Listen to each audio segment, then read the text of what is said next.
अमीर बनना है, तो सबसे पहले यह मूर्खता छोड़नी होगी कि अमीरी बाहर से आती है। क्योंकि जब तक तुम्हें यह लगता रहेगा कि कोई चीज तुम्हारे बाहर तुम्हें समृद्ध बना सकती है, तब तक तुम भीतर से दरिद्र ही बने रहोगे। और यह दरिद्रता चाहे सोने के मोहल्लों में छिपी हो या फटे कपड़ों में, उसकी गंध एक जैसी होती है। उसमें वही बेचैनी होती है, वही भय होता है, वही तुलना की आग जलती रहती है, और वही प्रश्न भीतर गूंजता रहता है कि लोग अमीर हो रहे हैं और तुम नहीं। और इसी प्रश्न में तुम अपनी चेतना का खून कर देते हो, क्योंकि यह प्रश्न गलत दिशा से पैदा हुआ है। तुम दूसरों को देखकर जी रहे हो, और जो व्यक्ति दूसरों को देखकर जीता है वह कभी अपने जीवन को नहीं जी पाता। वह हमेशा किसी और की छाया में खड़ा रहता है, और छाया में खड़ा व्यक्ति कितना भी धन इकट्ठा कर ले, वह स्वयं को छोटा ही अनुभव करता है, क्योंकि उसकी आंखें बाहर हैं, उसकी दृष्टि भीतर नहीं है। और भीतर की आंख बंद हो जाए तो बाहर का सारा उजाला भी अंधकार बन जाता है।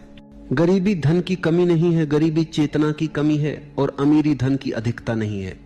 अमीरी जीवन के प्रति उत्सवपूर्ण दृष्टि है, क्योंकि जो व्यक्ति जीवन को बोझ समझता है, जो सुबह उठते ही घड़ी देखता है, जो काम को सजा समझता है, जो रविवार का इंतजार करता है, जो भविष्य में सुख खोजता है, वह व्यक्ति चाहे कितने ही करोड़ों का मालिक क्यों न हो, भीतर से वो भिखारी ही रहता है। और जो व्यक्ति इस क्षण में श्वास लेता है, इस क्षण में चलता है, इस क्षण में काम करता है, इस क्षण में विश्राम करता है, वह बिना बैंक बैलेंस के भी समृद्धि का स्वाद जानता है। लोग अमीर इसलिए नहीं हो रहे कि उनके पास अधिक बुद्धि है, बल्कि इसलिए हो रहे हैं कि उन्होंने कुछ मूर्खताएं छोड़ दी हैं। और तुम गरीब इसलिए नहीं हो कि तुम अयोग्य हो, बल्कि इसलिए हो कि तुम उन मूर्खताओं को अभी भी पकड़े हुए हो, जिनसे तुम्हारी ऊर्जा रिस रही है, तुम्हारा समय बह रहा है और तुम्हारी चेतना जकड़ी हुई है। सबसे बड़ी मूर्खता है तुलना, क्योंकि तुलना तुम्हें सदा किसी और की गति पर चलने को मजबूर करती है। और जीवन में कोई दो व्यक्ति एक ही गति से नहीं चलते, कोई दो चेतनाएं एक ही ढंग से नहीं खेलती। और जो व्यक्ति दूसरे की दौड़ में दौड़ता है, वो अपनी मंजिल कभी नहीं पा सकता। वो या तो थक कर गिर जाता है या हमेशा पीछे ही रह जाता है।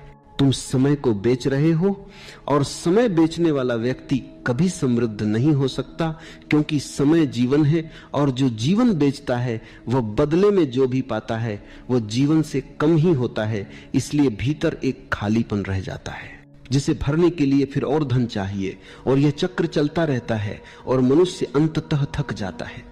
समृद्ध व्यक्ति काम नहीं करता, वह सृजन करता है।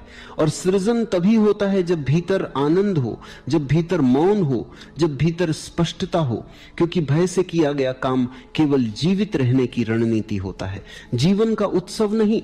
और जीवित रहने की रणनीति तुम्हें कभी राजा नहीं बनाती, वह तुम्हें केवल एक बेहतर गुलाम बनाती है। तुम सुरक्षा के पीछे भाग रहे हो, और सुरक्षा की चाह ही असुरक्षा को जन्म देती है। क्योंकि जीवन असुरक्षित है, उसे सुरक्षित बनाने की हर कोशिश तुम्हें जीवन से दूर ले जाती है। और जो जीवन से दूर हो गया वह धन के पास रहकर भी दरिद्र ही रहेगा, क्योंकि धन जीवन का विकल्प नहीं है। अमीरी तब आती है जब तुम भीतर के राजा को पहचान लेते हो, जब तुम ये जान लेते हो कि तुम मालिक हो, सेवक नहीं।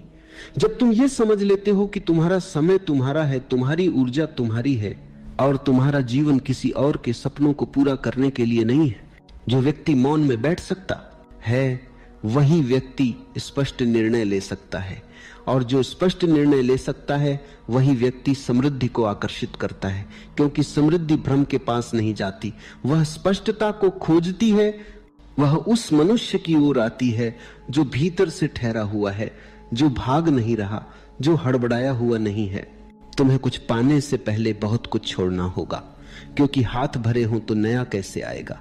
और जब तक तुम पुराने डर, पुरानी महत्वाकांक्षा, पुरानी तुलना और पुरानी लालसा को पकड़े हुए हो, तब तक नया जीवन तुम्हारे द्वार पर आकर भी लौट जाएगा। अमीरी कोई लक्ष्य नहीं है, वह तुम्हारे होने की गुणवत्ता है। और जब तुम्हारा होना बदलता है, तब तुम्हारे चारों ओर की परिस्थितियां स्वयं बदलने लगती हैं, बिना संघर्ष के, बिना हिंसा के, बिना जबरदस्ती के। जैसे फूल खिलता है, जैसे नदी बहती है, जैसे सूर्य उगता है। तुम जिस अमीरी को खोज रहे हो वह भविष्य में नहीं छिपी है, क्योंकि भविष्य एक कल्पना है और कल्पना में जीने वाला व्यक्ति कभी वास्तविक नहीं हो पाता। और जो वास्तविक नहीं है वह चाहे कितना भी धन इकट्ठा कर ले, उसकी पकड़ हमेशा फिसलती रहती है। क्योंकि धन वास्तविकता से आता है, वर्तमान से आता है, उस क्षण से आता है जिसमें तुम पूरी तरह उपस्थित हो। और जिस क्षण तुम अनुपस्थित हो उस क्षण तुम्हारी समृद्धि भी अनुपस्थित हो जाती है। तुमने जीवन को एक दौड़ बना लिया है और दौड़ में कोई आनंद नहीं होता, वहां केवल लक्ष्य होता है। और लक्ष्य का नशा इतना तीखा होता है कि तुम रास्ते की हर सुंदरता को कुचलते हुए निकल जाते हो। फूलों पर ध्यान नहीं जाता, आकाश की शांति दिखती नहीं, अपने श्वास की लय सुनाई नहीं देती।